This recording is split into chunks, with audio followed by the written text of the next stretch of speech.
Welcome back to our channel, where we provide valuable insights into the world of construction. Today, we'll be diving into the construction tendering process, a crucial step in securing projects. Whether you're a contractor, subcontractor, or supplier, understanding this process is key to winning bids and growing your business. This is an extensive topic and will be covered over 2 parts, so let's get started. Before we jump into the details, let's briefly outline the construction tendering process. Tendering is the method used to solicit bids from potential contractors or suppliers for a specific construction project. This process ensures fairness, transparency, and competition among the participants. Let's break it down into 5 simple steps: preparing the tender documents, advertising the tender, pre-qualification and pre-tender meetings, receiving and evaluating bids, awarding the contract. We will be discussing the first 3 steps today. 1. Preparing the tender documents. Let's dive into the first step of the construction tendering process, which is preparing the tender documents. This crucial step involves creating a comprehensive package of documents that provide potential bidders with all the necessary information to understand the project requirements. Let's explore the key components of these tender documents. Project specifications. Project specifications outline the technical requirements of the construction project. They include detailed descriptions of materials, equipment, construction methods, and quality standards. These specifications ensure that bidders understand the specific needs of the project and can propose appropriate solutions. Drawings. Drawings are graphical representations of the project, including architectural, structural, electrical, and mechanical plans. They provide a visual understanding of the project's design and layout. Bidders can refer to these drawings to accurately estimate quantities, understand spatial requirements, and plan their construction approach. Terms and conditions. The tender documents also include terms and conditions that govern the bidding process and subsequent contractual obligations. These terms outline the rights, responsibilities, and obligations of both the project owner and the bidders. They cover important aspects such as submission deadlines, bid validity period, performance guarantees, and payment terms. Scope of work. The scope of work defines the specific tasks and deliverables required for the project. It provides a detailed breakdown of the construction activities, including site preparation, construction stages, testing, and commissioning. By clearly defining the scope, bidders can accurately estimate the resources, time, and costs involved in completing the project. Schedule and milestones. A project schedule is often included in the tender documents to provide an overview of the construction timeline. It includes key milestones, such as start and completion dates, major construction phases, and any critical deadlines. Bidders can refer to this schedule to assess their capacity to meet the project timeline. Additional information. Depending on the project, there may be additional information included in the tender documents. This can include environmental impact assessments, safety and quality requirements, permits and licenses needed, insurance requirements, and any specific criteria for evaluating the bids. The tender documents should be clear, concise, and well organized to facilitate a smooth bidding process.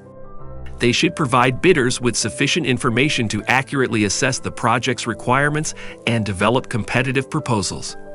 It's essential for the project owner to ensure that the tender documents are comprehensive and free of any ambiguities to avoid confusion or disputes during the bidding process.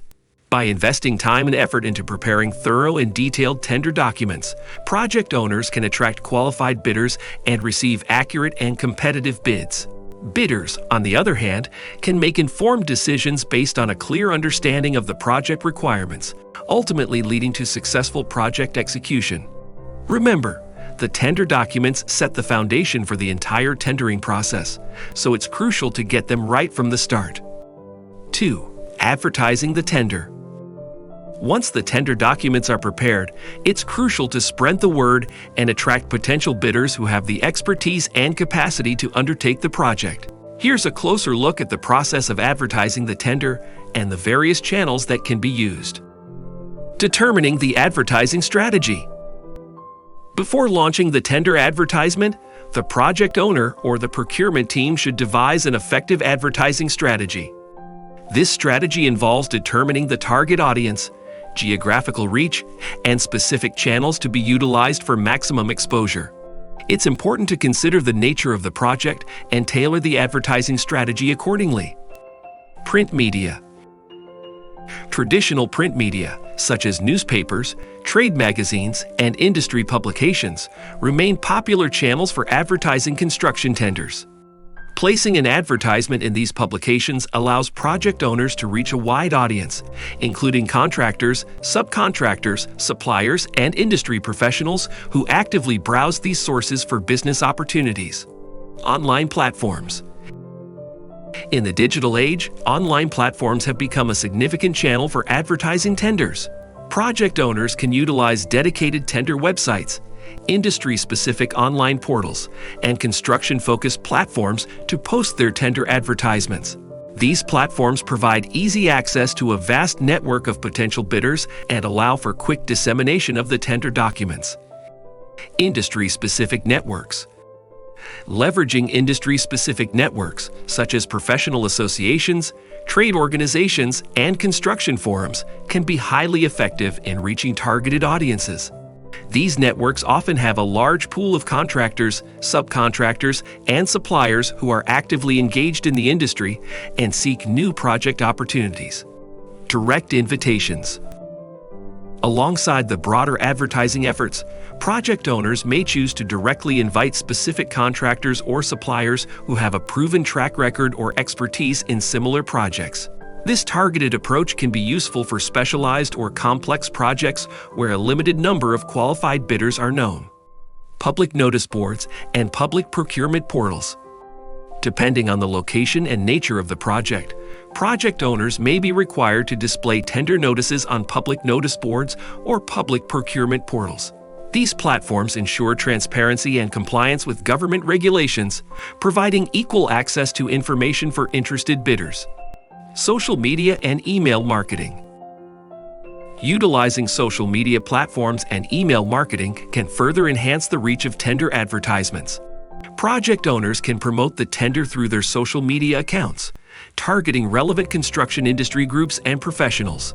They can also send out targeted email campaigns to potential bidders who have expressed interest in similar projects. It's important to note that the advertisement should include key details such as the project name, description, tender submission deadline, contact information, and how to obtain the tender documents. Project owners should ensure that the advertisements are clear, concise, and compelling, encouraging potential bidders to seek further information and participate in the tendering process.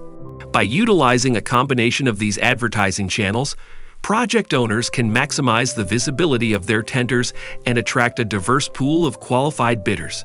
This increased competition enhances the chances of receiving competitive bids and allows for a more robust selection process. Remember, effective advertising is crucial to the success of the tendering process, as it sets the stage for attracting capable and experienced bidders who are well suited for the project. 3. Pre-qualification and pre-tender meetings. These steps are often undertaken by project owners to ensure that potential bidders meet certain criteria and to provide an opportunity for clarification and communication. Let's explore these steps in more detail. Pre-qualification process. In certain construction projects, project owners may require potential bidders to undergo a pre-qualification process before they are eligible to participate in the tender. The purpose of pre-qualification is to ensure that bidders possess the necessary qualifications, financial stability, experience, and technical capabilities to undertake the project. Pre-qualification criteria. The project owner establishes specific pre-qualification criteria, which may include factors such as financial strength, previous project experience, technical expertise, licensing and certifications, workforce capabilities, and quality management systems. These criteria help in shortlisting bidders who are most likely to successfully complete the project. Pre-qualification application. Interested parties submit a pre-qualification application that includes relevant information and supporting documentation as specified by the project owner. This can include financial statements, project references, organizational structure, resumes of key personnel, and evidence of compliance with legal and regulatory requirements. Evaluation and shortlisting. The project owner evaluates the pre-qualification applications based on the established criteria. The evaluation process can include a review of submitted documents, reference checks, and assessments of the bidder's technical and financial capabilities. The pre-qualification process results in a short list of qualified bidders who are then invited to participate in the tender process. Pre-tender meetings. Pre-tender meetings, also known as pre-bid conferences, are meetings held between the project owner and potential bidders before the submission of bids. These meetings provide an opportunity for project owners to address any queries or clarifications raised by the bidders regarding the tender documents or the project requirements. Here's how pre-tender meetings typically unfold. Schedule and invitation. The project owner determines a suitable date, time, and location for the pre-tender meeting and sends out invitations to the potential bidders. The invitations include details such as the meeting agenda, scope of the meeting, and any specific documents or information that bidders need to bring. Presentation and clarifications. During the pre-tender meeting, the project owner or their representatives deliver a presentation about the project, its requirements, and any specific aspects that bidders need to be aware of. Bidders have an opportunity to ask questions, seek clarifications, and gain a better understanding of the project's scope, specifications, and expectations. Site visit. In some cases, a site visit may be organized as part of the pre-tender meeting. Bidders are taken to the project site to familiarize themselves with the existing conditions, constraints, and any other factors that may influence their bids. Site visits provide bidders with first-hand knowledge of the project site and enable them to make more accurate assessments and proposals. Amendments and addenda. If any changes or clarifications arise during the pre-tender meeting, the project owner may issue amendments or addenda to the tender documents. These documents ensure that all bidders have access to the same information and that any modifications or additional instructions are properly communicated. Pre-tender meetings help foster clear communication between the project owner and the potential bidders, enabling a better understanding of the project requirements and minimizing misunderstandings. They provide a platform for bidders to seek clarifications, exchange information, and ensure that their bids accurately reflect the project's needs. By incorporating pre-qualification processes and pre-tender meetings, project owners can ensure that only qualified and capable bidders participate in the tender process. These steps enhance the efficiency and effectiveness of the overall tendering process, leading to a higher probability of successful project execution. That wraps up today's video on the construction tendering process. We hope you found this information valuable and insightful. Next week's video will cover the remaining 2 steps and who exactly is involved in this process. Don't forget to subscribe to our channel for more helpful videos. If you have any questions or would like us to cover any other construction-related topics, feel free to leave a comment below. Thanks for watching, and we'll see you next time.